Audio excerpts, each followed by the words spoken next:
Il est essentiel de comprendre que le chat a des besoins nutritionnels très spécifiques, différents de ceux des chiens, des humains et d'autres omnivores. Le chat est un carnivore strict. Son alimentation doit contenir une proportion élevée de viande ou d'autres tissus animaux. Les restes de table ne suffisent donc pas à couvrir ses besoins. Les chats ont des besoins élevés en protéines, supérieurs à ceux des chiens. Certains acides aminés essentiels doivent être apportés directement par l'alimentation, notamment la taurine, indispensable pour la santé cardiaque et oculaire, l'arginine, indispensable au métabolisme, une carence étant rapidement fatale. Ces acides aminés se trouvent uniquement dans les sources animales. Les chats utilisent les protéines non seulement pour la croissance, la gestation et la lactation, mais aussi comme source d'énergie. Leur alimentation doit contenir 30 à 40% de protéines sur matière sèche, ce qui correspond à environ 2 fois plus que le chien. Un chat ne peut donc pas se nourrir uniquement d'aliments pour chiens et il ne peut pas non plus suivre un régime végétarien. Les matières grasses doivent représenter environ 10% de la ration. Elles fournissent une source concentrée d'énergie, des acides gras essentiels et des vitamines liposolubles, A, D, E. Le chat ne peut pas synthétiser l'acide arachidonique à partir de l'acide linoléique, il doit donc consommer des graisses animales. De plus, le chat ne peut pas convertir le carotène végétal en vitamine A. Il a donc besoin d'une source animale directe. Enfin, les graisses augmentent l'appétence des aliments. Ils fournissent une source d'énergie et de volume et apportent aussi des micronutriments, par exemple les vitamines B présentes dans les céréales complètes. Ils ne sont pas essentiels car le chat peut vivre sans glucides. Cependant, ils sont utiles en cas de stress nutritionnel. Les amidons doivent obligatoirement être cuits pour être digestibles. La vitamine A est nécessaire, mais elle devient toxique en excès. C'est pourquoi il faut éviter de donner du foie trop fréquemment, au maximum une fois par semaine. La vitamine E peut être détruite par certaines huiles de poisson, ce qui entraîne un risque de stéatite, maladie du gras jaune, en cas d'excès de poisson gras. La vitamine B1, thiamine, est détruite par une enzyme contenue dans le poisson cru et par certains conservateurs. Cela peut provoquer un déficit accompagné de troubles neuromusculaires. La vitamine B6, pyridoxine, est également requise en quantité élevée chez le chat. Les autres vitamines sont généralement couvertes par une alimentation variée. Le calcium et le phosphore doivent être équilibrés pour la croissance et l'entretien osseux. Un chat sauvage équilibre naturellement ses apports en consommant les os de ses proies. Une ration à base de viande maigre seule est déséquilibrée, ce qui rend une supplémentation nécessaire en cas de régime maison. Toutefois, un excès de supplémentation est aussi dangereux qu'une carence. L'eau est indispensable à tous les processus métaboliques.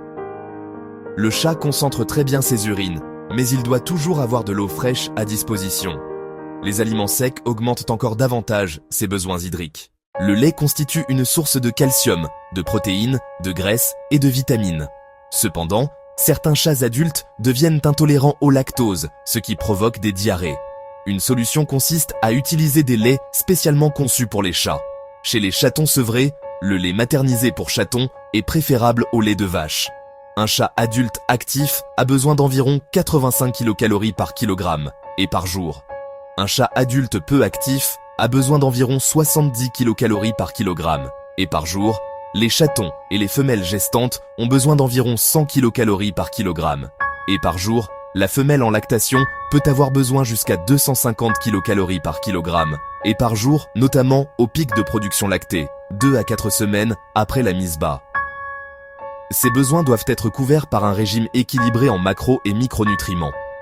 Les aliments destinés aux chatons ou aux femelles reproductrices contiennent plus de graisse, afin de répondre à ces besoins énergétiques accrus. Le chat préfère grignoter plusieurs fois par jour plutôt que de prendre de gros repas. Lorsqu'il est nourri à volonté, ad libitum, il devient rarement obèse. En cas de surpoids, une restriction calorique devient nécessaire. Il est difficile à équilibrer. Le chat peut parfois compenser en chassant lorsqu'il sort. Les proportions recommandées sont les suivantes. 3 parts de protéines animales, viande, poisson, œufs, fromage, associées à une part de glucides cuits, riz, pain, pommes de terre, complétées par des minéraux et des vitamines. L'ajout de lait entier ou de calcium est conseillé. Attention, un excès de foie ou de poisson peut provoquer des maladies nutritionnelles.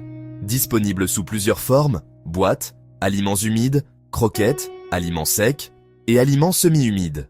Ils peuvent être soit complets, c'est-à-dire utilisables comme aliments uniques, soit complémentaires, devant alors être associés à d'autres sources. Les aliments humides contiennent 75 à 80% d'eau. Leur composition moyenne est protéines 8%, graisse 5%, glucides avec vitamines et minéraux équilibrés. Un chat adulte de 4 kg a besoin d'environ 400 grammes par jour, soit une boîte. Elles doivent être servies fraîches au moins 2 fois par jour, car elles sèchent rapidement et perdent leur appétence. Pour les chatons, plus riches en protéines, graisses et vitamines. Ils conviennent aussi aux femelles gestantes ou allaitantes. Après le sevrage, les chatons doivent être nourris 3 fois par jour jusqu'à l'âge de 5 à 6 mois. Les aliments secs contiennent moins de 10% d'eau. Un chat nourri aux croquettes doit boire davantage. Une ration pour un chat de 4 kg correspond à 100 g de croquettes et 200 ml d'eau. Avantages, meilleure conservation et effet bénéfique sur les dents et les gencives. Réduction du tartre. Inconvénients, certaines croquettes contiennent une proportion élevée de protéines végétales. Une transition progressive est indispensable. Sinon, le chat risque de développer des cristaux urinaires, un problème grave. Formule spécifique. Chaton, chats âgés.